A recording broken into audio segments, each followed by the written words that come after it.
Hello everyone, it's been far too long and I'll get into that at the end of the video, but my name is BlackWatch and welcome to another episode of How to Play. In this episode we're going to be taking a look at Monica Weiss, also known as IQ. She's very good, she's very underrated, she's very underused. I'm going to tell you why in a minute.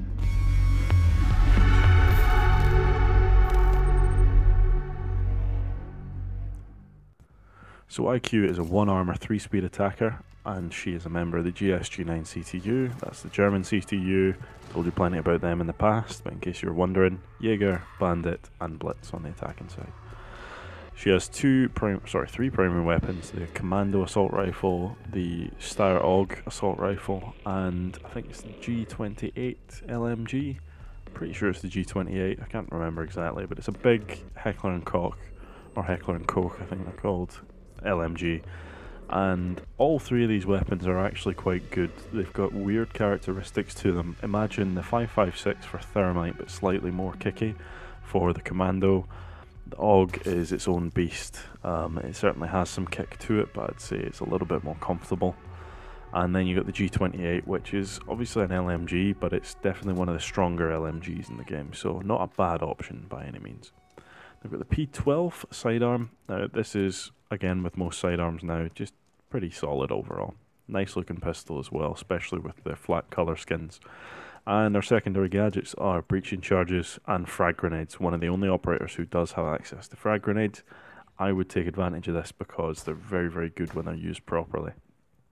Our unique gadget is the RED Spectre electronics detector. I think it's the RED Mark III.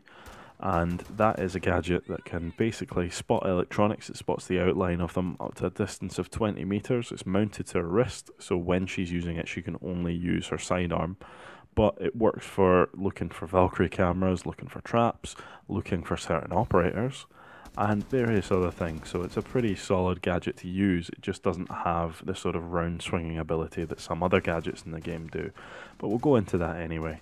So her strengths, she's a very good all-rounder. She's fast, she's got a pretty solid selection of weapons, from a good serviceable sidearm to a strong but varied setup of primary weapons, and then she's got her frag grenades as well, so lots of things to work with. She's very fast, obviously, it's a big thing generally when you're playing Siege, just to have characters who are fast and taking advantage of that speed. It's always going to be the meta, even though they've had some changes to try and unify the speeds. She has those grenades, she has those good weapons, and she's a hard counter to several characters in the game. And I'm chatting hard kill counter to these characters, and we'll go into that in a minute. But weaknesses she has, she's not always too helpful to the team, unfortunately. She has one of those gadgets that's very dependent on the operator being alive, and also very dependent on the enemy team having gadgets that are actually going to get some value out of it. And that doesn't always happen. Even if they've got someone like, say, Capcan or Ella, it's not always going to be a gadget that can do much other than see it. It doesn't deal with it very well necessarily. And she's not inherently useful for anything really outside of fragging, because if it comes down to a sort of anti-breach denial role, she's trumped by Thatcher and she's trumped by Twitch, because she may be able to see the gadgets, but again, she can't really do much about them. So the RED is not very good against unreachable gadgets. So things through reinforced walls, things on windows and doorways and things like that, that's the kind of stuff that's very difficult for her to deal with. But the RED is immense when used against Vigil, Pulse, Valkyrie and Echo. So Echo has Yokai. It's a drone that cloaks itself, but IQ can see it. Pretty simple explanation for why that's good. And the same goes for Valk. She is an operator who relies on her black eyes to really pull things off, and IQ can spot them, so if she hides them even in a nice place, it's very difficult for her to keep them too well hidden from an IQ. Usually they'll chuck them into very visually busy areas like a tree. You can just you don't throw your gadget, you look over at that tree with your gadget and lo and behold, wow, look, there's a camera there. She's very good against Pulse. If Pulse is using his heartbeat sensor, he'll be actively detected on the detector, so you can essentially wall hack him with that. And the same goes for Vigil. If Vigil has his cloaking device activated, it's the ERC, Electronic Rendering Cloak, then he is visible because the cloak itself, which is basically like a mute jammer mounted to his back, lights up on your scanner, so you can fire through whatever and take him out.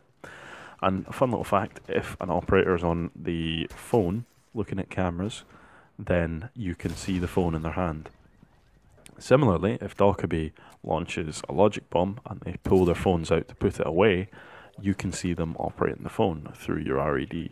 So that's a little bit of a synergy there that works out. So she's a character that has a lot to her, but she doesn't get picked very often. I think the reason for this is because at base value, she looks like one that's not really giving you as much as the others, and that's a totally understandable attitude to have. But ultimately, what she does offer is just a level of versatility in how she can be used, and just a good competency in terms of her weapons, in terms of what she actually offers to the team with her offensive capabilities. Fast, good guns, frag grenades, all that kind of stuff that really just meshes to make a solid operator overall.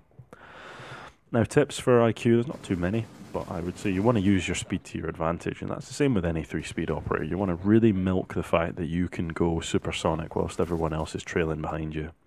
You only want to use your gadget when you're actively seeking a hard counter, so that's if you know someone is around who is using one of those gadgets that you can counter, and you can then see them through that and you're going after them in that sense. The other one that I would say, oh, there's a yokai there on the screen for you, just to see, and zipping away.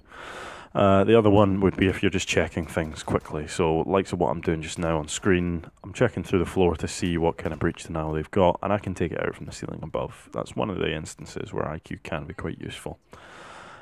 Just watch out for your pillars when you're shooting through floors and things like that, because the pillars will block a shot. It doesn't do it so much when you're shooting through a wall, but it definitely does it when you're shooting through a floor. Watch your distance versus pulse. He has a scan range of 8 meters, so if you're anywhere within that 8 meter range, he can see you as well as you can see him. But as long as you keep the distance and use that 20 meter range to your advantage, it should be fine, and you should be able to outdistance any pulse that's looking for you.